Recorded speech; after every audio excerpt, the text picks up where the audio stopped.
Welcome back to my YouTube channel. This is your host your friend Parveen Pradhan. और आज है Badrinath trip का day 2। आज हम जाने वाले हैं माना विलेज। सुबह नाश्ता करके हम चल पड़े हैं माना विलेज की ओर।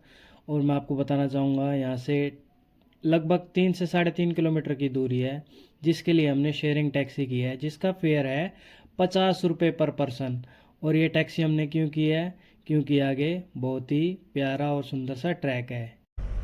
ये नीला आसमान, ये हंसी वादियाँ देख के हमारा दिल खुश हो गया। आप भी हमारे साथ इन हंसी नज़ारों का लुत्फ़ उठाएं।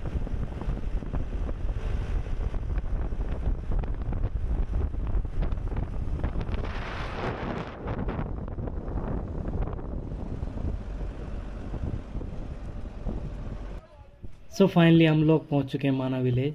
छोटी सी मगर बहुत ही प्यारी राइड थी टैक्सी की। और ये है माना विलेज का प्रवेश द्वार। ये है माना विलेज की मार्केट, जो कि यहाँ के गांव वालों के द्वारा लगाई जाती है। यहाँ की दुकानों पे आप लोगों को ज़रूरत का सामान जैसे scarf, cap, jacket, shawl, muffler वगैरह देखने को मिलेगी, जो कि हैंडमेड है और दिखने में बहुत ही सुंदर है। ये माना गांव के रास्ते हैं।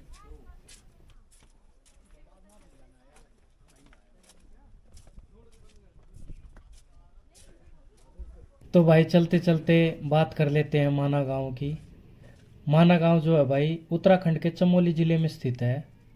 और अभी इसे भारत का पहला गांव कहा जाता है, क्योंकि यह भारत की तिब्बत सीमा के पास है और सरस्वती नदी के तट पर बसा हुआ है। इस गांव से कई पौराणिक और ऐतिहासिक गाथाएं जुड़ी हुई है, जिसके बारे में मैं आप लोगों को इस वीडियो के माध्यम से बताना चाहूँगा। तो भाई ये दो रास्ते हैं, हमने लेफ़्ट वाला लिया जो कि भीम पुल और सरस्वती धाम की ओर जाता है। और राइट हैंड साइड में व्यास गुफा एवं गणेश गुफा है, जहाँ पर ऋषि वेद व्यास जी ने महाभारत की रचना की थी और श्री गणेश भगवान ने व्यास जी के कहने पर महाकाव्य लिखा था। तो दोस्तों सफ़र में आगे बढ़ते हुए हम लोग पहुँच चुके थे सरस्वती धाम। दोस्तों यही वो स्थान है पूरे ब्रह्मांड में जहाँ से सरस्वती नदी के दर्शन किए जा सकते हैं। इसके बाद यहाँ से सरस्वती नदी पाताल लोक में समा जाती है। ऐसा कहा जाता है कि महाभारत युद्ध के बाद जब पांचों पांडव अपने अंतिम स्वर्गारोहण की यात्रा पर थे, यात्रा के दौरान वे सरस्वती नदी से मिले, जिसे पार करना बहुत ही कठिन था। तब भीम ने अपनी शक्ति से एक विशाल चट्टान उठाकर नदी पर एक प्राकृतिक पुल बना दिया, जिससे वे नदी पार कर सके। यह पुल आज भी माना गांव के पास देखा जा सकता है। तो दोस्तों यात्रा में आगे बढ़ते हुए हम आ चुके हैं स्वर्गारोहण।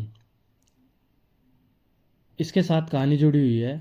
कुरुक्षेत्र युद्ध के बाद पांडवों और द्रौपदी ने अपना राज्य त्याग दिया और हिमालय की ओर नंगे पैर चलकर अपनी अंतिम तीर्थ यात्रा शुरू की। ये जो आप पीछे मेरे देख रहे हो, ये पांडवों की मूर्ति रखी हुई है, जिसमें 5 पांडव, पीछे द्रौपदी और सबसे आगे कुत्ता है।